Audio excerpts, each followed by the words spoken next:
Good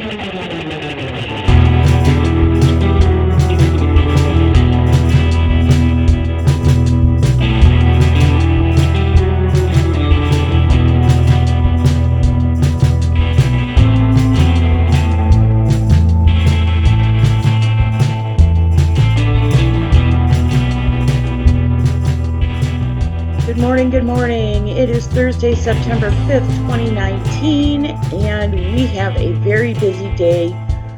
We have new plants coming in for starters. And our new plant is Starogine repens. Now I had to go out and ask Mr. Google how to pronounce the name of this plant, and guess what? Mr. Google didn't know. So then I thought, well, surely some experienced aquarium keepers would know how to pronounce it correctly, and nope, they all cheat and call it S. repens. And frankly, I don't blame them, but for our purposes, trying to give the correct Latin names, or in this case, might even be Greek, the first part of it, we're going to call it Starogine repens. But before all that, there are a couple other things that we ordered, and I just want to give you a heads up on that because it's going to affect our planting schedule a little bit, maybe. But first, I want to show you what I ordered for this little nano tank, and I ordered it from aquariumcoop.com. I saw it on somebody else's site in a nano tank, and I thought, oh, this is just perfect. It's a little tough to find. It's actually in their section where filters and air pumps are, and it's at the very end in the air pumps. It's a little nano air pump, and I'm going to pair it with this bad boy on the other side, a very small sponge filter, and I'm going to use that to propagate beneficial bacteria. One of the problems with this little nano tank Walstad method is that it is dead still water, and I am getting a little bit of surface buildup, like an oily particle laden buildup, and it's because there's no water circulation. I'm not really using this sponge filter for filtration, although it will do that secondarily. I'm using this combo with an airstone type device inside the sponge filter, mostly for water circulation. Next up are these funny little bent star-shaped looking thingies. They're marketed as jungle gyms for shrimp. You can see a little shrimp peeking out. What I'm actually going to use them for is plant anchors. And the reason being that the Malaysian trumpet snails are doing an outstanding job of excavation, so much so that one of my dwarf lily pieces and one of my Cryptocoinae lutea or lucens pieces are floating because they're not getting rooted firmly. I think it's pretty funny that they market these little star thingies as jungle gyms for shrimp. We'll see, but for right now, they're for plants, and they should be in by the end of the week. All right, while we were chatting, we had an interruption. The man from the Postal Service showed up with a package, and we'll address that in a minute, but it was a nice surprise. So let's talk about when you're ordering and you're setting up a tank. The first thing that you're going to do is buy your tank, your filter, your lights, your substrate, and your hardscape, meaning rocks and trees and whatever else you're going to put in there. Now you're going to say to me, well, that's pretty obvious, but not by the example I've set, because up to now you've seen a tank that is set up and partially planted. So what I would do is get my tank and all my hardscape, all that stuff, get it all in there, let your filter run for 2 days or 3 days, let your water clear, then put plants in. And I'm saying this mostly for the benefit of people who've never had an aquarium before or who are inexperienced. There's nothing more disappointing than setting everything up and planting your plants and then having a muddy or cloudy box of water and not knowing why. Give your aquarium a chance to clear a little bit. And then finally add your livestock, and don't forget that you're still going to test your water every week. Now let's go to the clip that I filmed when the postman arrived. Okay, so while we were recording, and I kind of knew this, well, I didn't know it was going to happen, but I kind of suspected it was going to happen. The postman made a second stop here just to drop off the package, even though he'd already been here for the mail, which I don't really understand, but sometimes I guess the way the post office does things is if it's a heavy mail day, they'll send a separate vehicle out on a package route, separate from the mail. And because it was a holiday weekend, you know, that happens. And now I have to tell on myself and let you know that I'm actually recording this on Tuesday, the 3rd of September, for publication on the 5th of September. Okay, so Aquarium Co-op, there's their logo, very nice.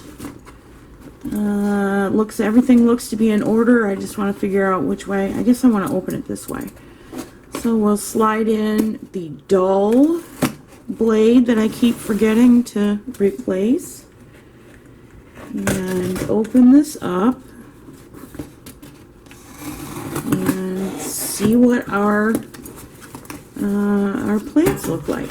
Now, this is S. repens, Stargine repens. It's also my little, oh no, wait, this isn't my S. repens. Oh, this is great. This is fantastic.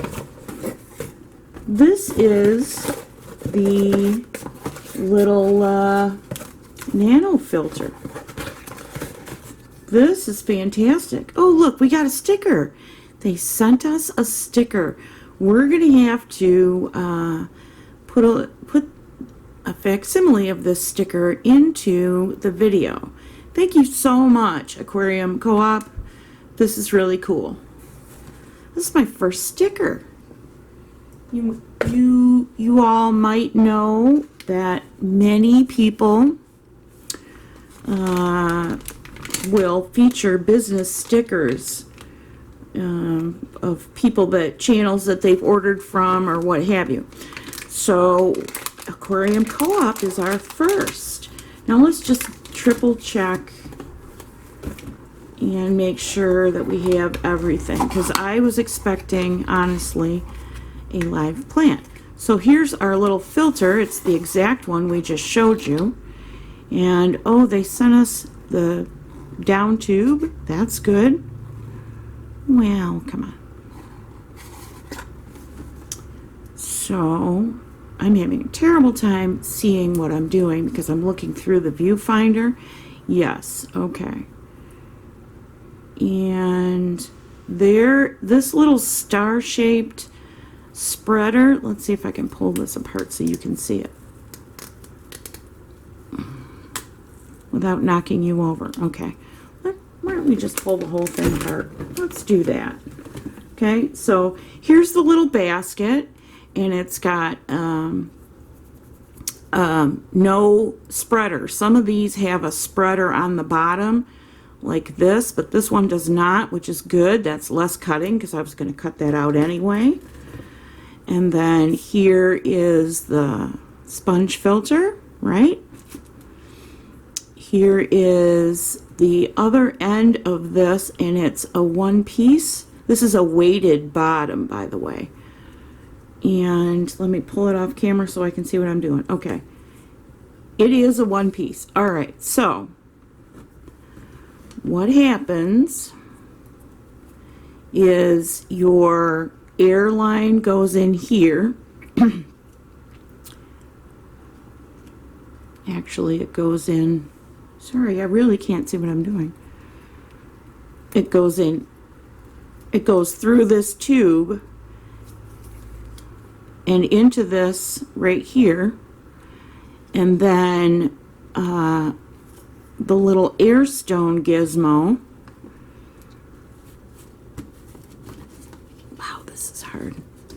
Okay, the little air stone gizmo attaches inside, and we might need to get a little bit of tubing to do that, and then that whole thing gets reassembled, and with the sponge on, it's, you know, basically this, right? All right. I'm gonna read this. I'm gonna read this packet from this little sponge, or I mean this little air stone type device. It's not just a straight air stone. It has an adjustment. If I can get this thing to hold still for a minute. It has an adjustment where you can twist these against each other or loosen them, and that regulates the flow of air, or you can use these for CO2. I've seen them used for CO2. We're not going to do that. It's just going to be strictly air for circulation. So your air line goes in, goes on the little nipple end.